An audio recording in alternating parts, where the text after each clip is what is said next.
Llevo trabajando por más de 40 años con una empresa de radio y televisión de Estados Unidos, Heraldo de la Verdad. Hubo un momento en que el comité decidió pensar si seguía o no. Y uno de los directivos dijo: tenemos que utilizar al caballo mientras se corra. El caballo era yo. El pastor de la iglesia piensa lo mismo. Tenemos que utilizar al caballo, a Juan Antonio, mientras que corra. Pero yo creo que a Juan Antonio le queda una larga carrera. Amén. Él hace una relación de los que tienen que predicar cada domingo y siempre me incluye. Y yo encantado. Estados Unidos ha tenido 45 presidentes, desde el primero, que fue George Washington. El número 17 de los presidentes fue Abraham Lincoln, el libertador de los esclavos. He leído la biografía de Lincoln, he leído la historia de su vida, y cuenta él mismo que en el momento en que iban a nombrarle presidente del Congreso, después de haber ganado las elecciones, una mujer mayor sale de la multitud, se acerca y se pone al lado de él. Los que cuidaban al presidente querían apartarla, y él dijo: no, es mi madre. Ustedes conocen al hijo, pero conocen poco a la madre. Pregunta: ¿no nos pasa a nosotros igual aquí con el hijo y con la madre? ¿Cuántas veces se predica desde este púlpito a Jesucristo? Incontables. ¿Cuántas veces se predica a la Virgen María? América Latina tiene 22 países. Yo he predicado en 19, en iglesias de 19. Me faltan solamente 3, Paraguay, Chile y Bolivia. En la mayoría de estos países no se puede hablar de la Virgen María. No sé por qué. Los predicadores dicen: no, María es una cuestión católica. Y no saben absolutamente nada de lo que la Iglesia Católica piensa acerca de la Virgen María. Yo les voy a hablar de la Virgen María como mujer y como madre, pero antes voy a decir lo que la Iglesia Católica piensa acerca de la Virgen María. Cuidado, porque sé que hay un grupo que no quiere que se hable absolutamente de nada que no contenga versículos bíblicos. Pero es que somos unos ignorantes. Es que la Biblia está relacionada con la cultura. Los que piensan así, ¿por qué no leen a San Pablo? Un hombre culto que llega a Atenas y se enfrenta con los filósofos. Lo que voy a decirle a ustedes sobre la Virgen María en la Iglesia Católica me ha costado mucho tiempo de investigación. Voy a citar autores que a ustedes no les va a decir absolutamente nada, pero que son necesarios para enfocar el tema. La Iglesia Católica, primero, en el Manual de Teología Dogmática, llama a María intercesora. Dicen los católicos aquí: María es la intercesora universal. Otro jesuita, Alonso María de Ligorio, agrega en un libro llamado Las Glorias de María, dice: muchas cosas se piden a Dios y no se alcanzan. Se piden a María y se consiguen. Esta es una opinión de la Iglesia Católica sobre María. Y agrega Alfonso María de Ligorio: María es puerta del cielo, porque ninguno puede entrar en tan dichosa mansión si no es por ella. Naturalmente, sabemos que esto no es bíblico. La Biblia no dice nada de esto. Otros la llaman Salvadora. El mismo San Alfonso María de Ligorio, en el libro que he citado, Las Glorias de María, dice: sin la intervención de María, no salva Dios a nadie. Y añade: María es omnipotente en salvar a los pecadores. Esto no está de acuerdo con palabra fiel y digna de ser recibida de todos, que Cristo Jesús vino al mundo para salvar a los pecadores. Otra idea, los que la llaman Inmaculada. Cuando el sacerdote católico dice en la misa: Bienaventurada Virgen María e Inmaculada Virgen María, los fieles contestan: sin pecado concebida. María no fue concebida en pecado. Sin pecado concebida. Esto es normal en el culto católico. ¿Cómo sin pecado concebida? Nadie ha nacido sin pecado. Además, si llamamos a María sin pecado concebida, es decir, que no fue concebida en pecado como los demás seres humanos, tenemos que pensar que la madre también fue concebida sin pecado. De otra manera se lo habría transmitido a ella. Y la abuela, y la bisabuela, y la tatarabuela, y así una línea de mujeres hasta Eva, que según la Iglesia Católica fueron concebidas sin pecado. Aquí tengo un autor cristiano del siglo XIV, del siglo IV, San Ambrosio, dice comentando el Salmo 118: ninguna criatura concebida por el contacto del hombre y de la mujer ha sido exceptuada del pecado original. Y María nació de un hombre y de una mujer. El único que ha nacido sin pecado en el mundo, Jesucristo. Al que no conoció pecado, dice Pablo, fue hecho pecado por nosotros para que nosotros fuésemos hechos justicia en él. Otra idea de María en la Iglesia Católica la llama Madre Universal. ¿De dónde saca la Iglesia Católica la idea de que María es Madre Universal? Cuando Cristo está en la cruz y al pie de la cruz estaba ella como madre, como mujer, con la espada atravesándole el alma como había sido previsto. Cuando estaba allí, Cristo le dice a Juan, el único apóstol que se hallaba cerca de Jesús, le dice: hijo, he ahí tu madre. Y a María le dice: madre, he ahí tu hijo. Pues en este texto de la Biblia se basa la Iglesia Católica para decir que María es nuestra madre. Y se la da por madre a Juan. No la llama Madre Universal. Pero todavía es peor cuando la Iglesia Católica llama a María Madre de Dios. Claro, el razonamiento parece lógico. ¿Cristo es Dios? Sí, Padre. ¿María es Madre de Cristo? Sí, Padre. Luego, ¿María es Madre de Dios? No, Padre. ¿Por qué no? Porque el credo habla de Cristo, Dios y hombre verdadero.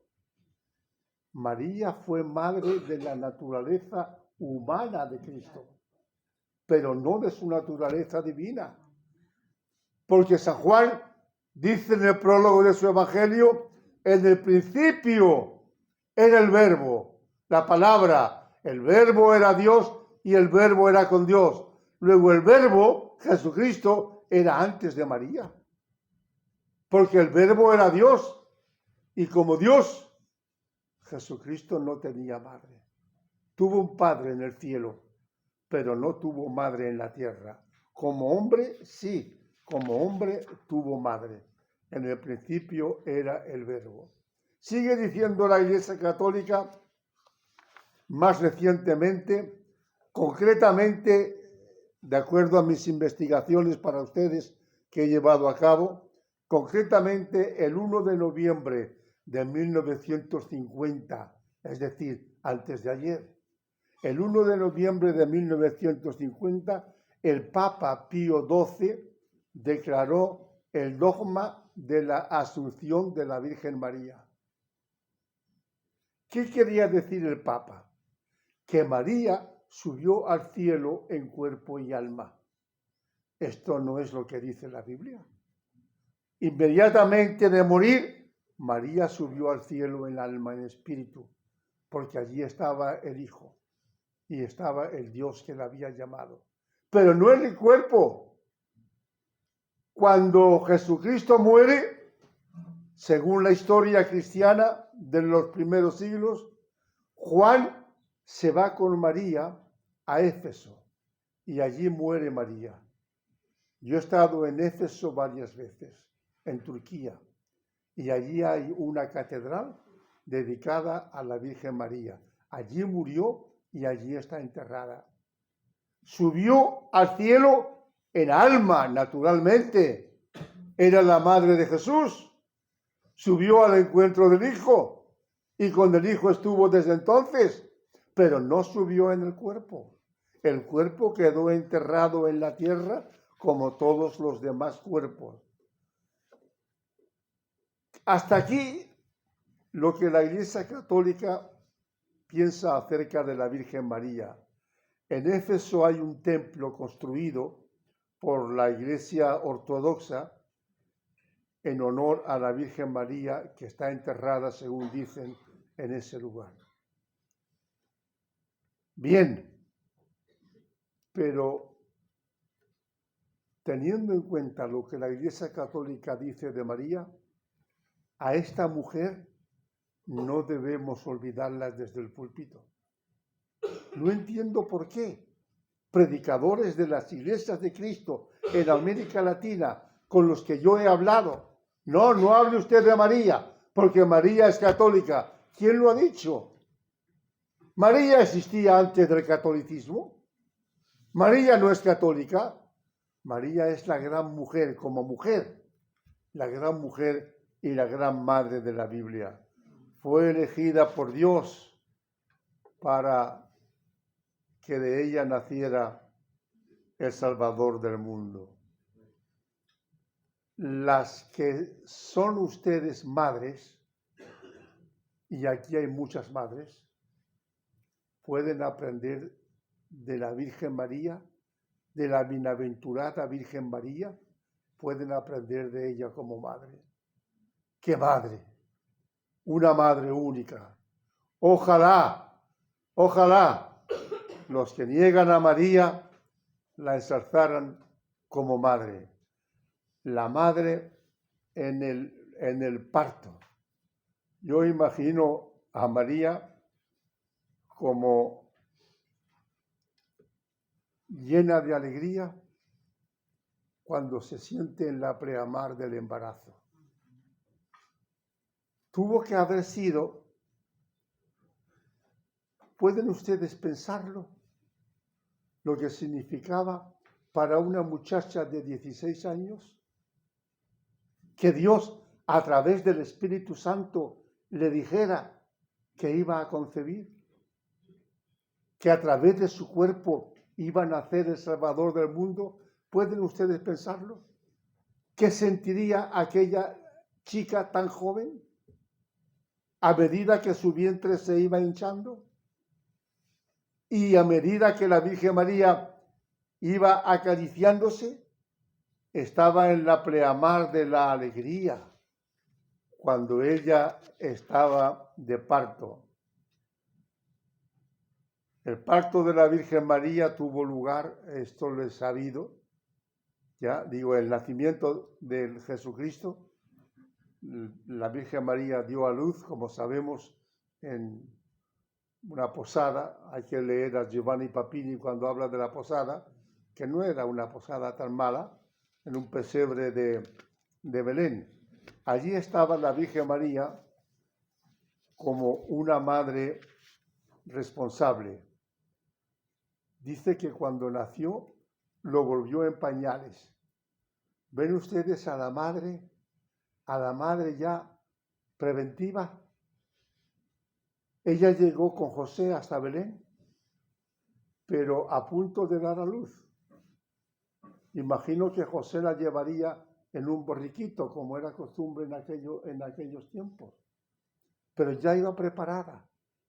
Y cuando el niño nace, ella lo envuelve en pañales. La victoria sobre el dolor, la madre preventiva. Una madre que sabía que iba a dar a luz. Nada más llegar a Belén, ya estaba preparada para envolver al hijo en pañales. Pero luego el niño nace, como su hijo de usted ha nacido. Pero ¿le preocupa a usted el crecimiento de su hijo? ¿O ya ha traído un hijo al mundo o una hija al mundo y se despreocupa? Hay un versículo clave que lo tengo aquí preparado para ustedes. En Lucas 2:52 dice, el niño, aquel niño que nació en la posada de Belén, el niño crecía en sabiduría, crecía en estatura, crecía en gracia de Dios, crecía en gracia para con los hombres. Madres, ahí tienen ustedes. ¿De qué manera se puede atender el crecimiento de un hijo?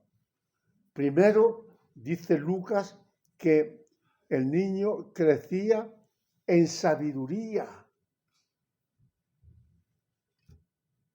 Hay niños que desde la adolescencia, o algunos en España no, pero hay que pensar que el mundo de los niños no es España. Madres que tienen que quitar a los niños, todavía niños, de la escuela para ponerlos a trabajar. Cuando dice que el niño crecía en sabiduría, está diciendo que la madre debe preocuparse por la educación del hijo. ¿Se preocupa usted por la educación de su hijo o de su hija? Crecía en sabiduría, pero crecía en estatura.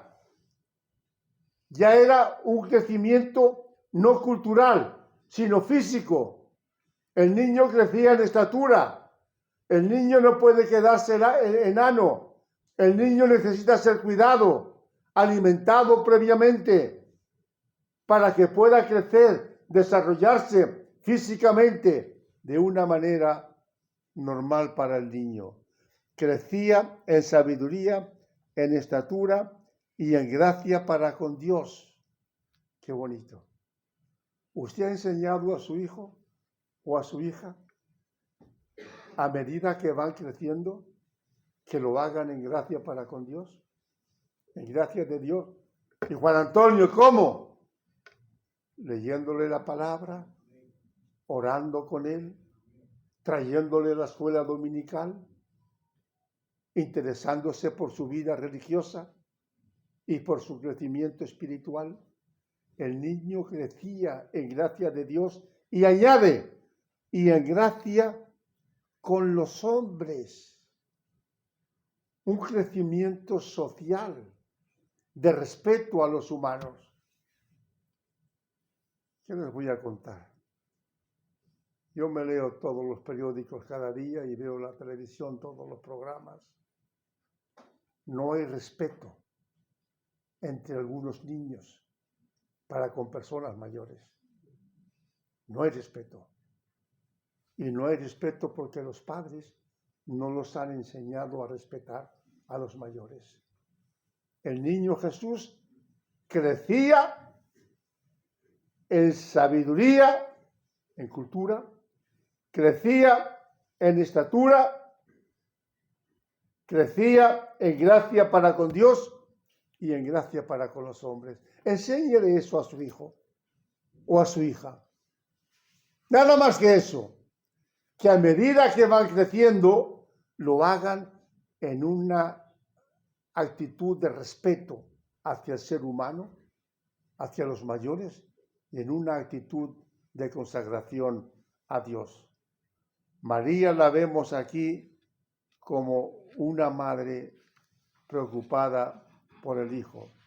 Preocupada tanto por el hijo que cuando ya tenía 12 años, aquel niño que nace en el pesebre de Belén, en la posada, aquel niño crece como dice Lucas, crece en sabiduría, crece en estatura, crece en gracia de Dios, crece en gracia para con los hombres. Aquel niño la madre le hace una túnica especial, ya tenía 12 años, ya no era tan niño, 12 años ya estaba entrando en la adolescencia. Y en una fiesta de Pascua, María le dice a José, José, ¿por qué no vamos a Jerusalén en la Pascua? Vivían en Nazaret. Vamos a Jerusalén. Claro, Jerusalén estaba completamente llena de personas que habían llegado allí de todos los lugares del mundo. La gente se empujaba una con otra y llega un momento, no que bebe agua, no. Llega un momento en que María le dice a José, José, ¿dónde está el niño? Ahí. ¿Dónde? Ahí lo he visto ahora, pero yo no lo veo. Bueno, estará por aquí, vamos a buscarlo. Dan una vuelta y no lo encuentran. Tiene que estar por aquí. Señor, ¿ha visto usted a un niño de 12 años con una túnica bonita? No, no lo he visto. Señor, ¿ha visto a un niño de 12 años? No lo he visto. Casi terminando el día, María le dice a José, por tu culpa se ha perdido el niño. Vamos a seguir buscándolo. ¿Pero dónde? Hay un lugar nada más que no hemos mirado. ¿Qué lugar? En el templo, pero mujer, ¿tienes juicio? ¿Qué va a hacer nuestro hijo con 12 años en el templo? Vamos a ir, ya hemos mirado por toda la ciudad. Van al templo y allí estaba el niño, hablando con los grandes, con los doctores. ¿Estaba el niño perdido? Ojalá sus hijos se perdieran siempre en el número 25 de la calle Teruel. Aquí estarían seguros. Aquí estarían perdidos. Donde están perdidos es fuera de aquí. Y llega el domingo por la mañana y su hija y su hijo, mamá, déjame dormir, no tengo, bueno, pobrecito, déjalo que no vaya a la reunión hoy. Y el domingo siguiente, sí, mamá, pues no tengo ganas, tengo que estudiar, bueno, hija mía, pues no vaya. Y se pierden. Y si usted ve los programas de televisión, la cantidad de niños de 12, de 13, de 14 años, perdidos, hoy día en España, en el alcohol, en la droga, en la delincuencia, niños jóvenes. Yo tengo datos, tengo archivos enteros. Si usted duda, yo se los puedo traer. Su hijo, donde no se pierde, es aquí. Aquí sus hijos están seguros. Madres, hagan lo posible para que el domingo su hija o su hijo le acompañen a la iglesia. Hagan lo posible, hagan un esfuerzo. Y si dicen que no tienen ganas de levantarse, levántenlo. Porque fuera de aquí es donde estarán sus hijos perdidos. Aquí es donde únicamente no están perdidos. El niño Jesús estaba en el templo, y en el templo de Dios ningún hijo se pierde. Pero María era sabia. La madre debe estar en las alegrías del hijo, como debe estar también en los sufrimientos. María era tan inteligente, no sabemos qué cultura tenía esa muchacha con 16 años, cuando quedó embarazada del Espíritu Santo de Jesús. No sabemos qué cultura. Pero aquí la vemos como una mujer culta y atenta en todo. En las alegrías. Hubo una boda en Caná de Galilea. ¿Qué hay en una boda? Hay alegría normalmente, hay vino, hay parabienes. Allí estaba Jesús y allí estaba María. ¿Qué hacía María allí? Participando de la alegría del Hijo. Ella tenía que estar con el Hijo en lugares alegres. He leído de niños que vienen con buenas notas del colegio. Mamá, papá, traigo buenas notas. Y ni papá ni mamá acompañan la alegría del Hijo. Bueno, está bien, ya hablaremos de eso. Participe de la alegría de sus hijos. Participe. Cuando sus hijos tengan un motivo de alegría, alégrese con él, con ellos, con él o con ella. María sabía que tenía que participar de la alegría del Hijo, y donde estaba el Hijo, en la boda de Canaán, allí estaba también ella. Participaba de la alegría y participaba del sufrimiento. Su hijo o su hija sufre o están enfermos. Aquí sí que hay muchas madres que participan de su dolor. ¿Pueden ustedes imaginar, mientras yo hablo, a una mujer de unos 50 años? María tenía unos 50 años cuando Jesús estaba en la cruz. ¿Puede imaginar a una mujer de 50 años al pie de la cruz? Porque estaba tan cerca de la cruz.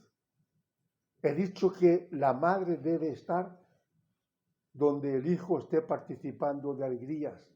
También debe estar donde el hijo o la hija estén participando de sufrimientos. María estaba tan cerca de la cruz que podía oír al hijo. El hijo habló varias veces desde la cruz, las 7 palabras que fueron 7 frases. Habló desde la cruz y ella podía oírlo. ¿Qué hacía María allí? Una mujer de 50 años. Cuando el niño fue llevado por primera vez al templo, un profeta llamado Simeón le dijo: una espada traspasará tu alma. El alma no se puede atravesar por una espada porque el alma es inmaterial. Pero le estaba diciendo todos los sufrimientos que ella tendría que pasar por el hijo. Y el sufrimiento máximo, cuando moría en la cruz, allí estaba la madre. La madre estaba donde estaba el hijo alegrándose y también donde estaba al hijo sufriendo. La Virgen María no es la María que ha presentado la Iglesia Católica, pero tampoco es la María que ignoran los predicadores evangélicos. Desde este púlpito, muy pocas veces se ha recordado a María. Los que tenemos que predicar, hagamos todo lo posible por no olvidarla. ¿Y qué decir de ella, Juan Antonio? Hay tantos que decir. ¿Ustedes creen que yo he agotado el tema de la Virgen María? A la Virgen María se le pueden sacar muchas enseñanzas. Una teología evangélica dice que María fue elegida por Dios porque Dios no podía mandar a la tierra un ángel y mandó a la Virgen María. Desde luego fue un ángel. Inmediatamente después de muerta subió a la presencia de Dios. Les recuerdo, he hablado de María en el parto, María en la responsabilidad para con el Hijo, María en la alegría, María en el sufrimiento. La Biblia dice que Dios consideró a la madre tan importante que dio a la madre de Jesucristo, a la Virgen María. Pero Dios, recordando a María, también te recuerda a ti. Recuerda a todas las madres. Concluyo con un versículo de Isaías, donde Dios te dice: ¿se olvidará la mujer de lo que dio a luz para dejar de compadecerse del hijo de su vientre? ¿Se olvidó alguna vez María del hijo que había dado a luz para dejar de compadecerse de él? Añade: aunque olvide ella, yo nunca me olvidaré de ti. María nunca se olvidó de Jesús, pero si alguna madre llega a olvidarse de su hijo, Dios dice: yo nunca, mujer, madre, nunca me olvidaré de ti. Que Dios te bendiga. Amén.